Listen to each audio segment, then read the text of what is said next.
Hey everyone, this is Derek from Creative Devotion. In this video, we're going to learn how to create, manage, and export artboards in Photoshop. Additionally, I will include some tips to give you even more control over this tool. Let's begin. To create a project with an artboard, create a new file, and in the window that appears, check Artboard from the preset options. For this one, we're going to go with 1080 by 1350, which is the new size for Instagram posts. Click Create, and you'll see a blank artboard appear in your workspace. If you already have a document open, simply go to Layer, New, and choose Artboard. You can also select the Artboard tool from the toolbar, then click and drag to create a new artboard anywhere in your workspace. Adding more artboards is pretty simple. With the Artboard tool selected, click the plus icons around your existing artboard to create additional ones. Each artboard acts like an independent canvas, which is suitable for designing multiple layouts. To rename an artboard, double-click its name in the Layers panel and type a new name. Each artboard contains its own set of layers, keeping everything organized. You can move elements between artboards using the Move tool or by dragging layers in the Layers panel. Once your designs are ready, here's how to export them.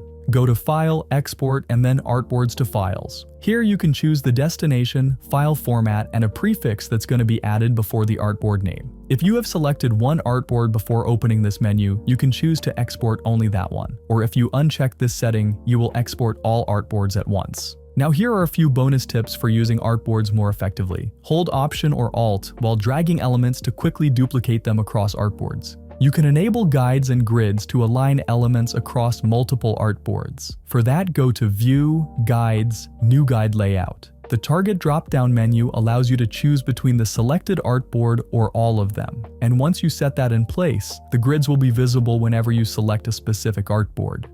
When you select the Artboard tool, you can choose from a few size presets.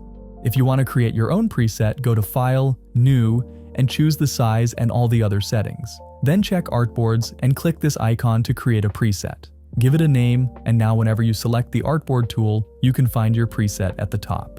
You can quickly switch the orientation of the artboard by clicking on these two buttons. These will show up when you have the Artboard tool selected. If you have a lot of artboards, right-click an artboard in the Layers panel and assign a color to visually organize your project. Another way of exporting a specific artboard is right-clicking it in the Layers panel, and here you have Export As. Choose your settings and click Export to select a location. And that's it for this Artboards tutorial, guys. If you found this video helpful, don't forget to like and subscribe for more content like this. If you want to learn more, check out this other video on the screen. Thank you and see you next time.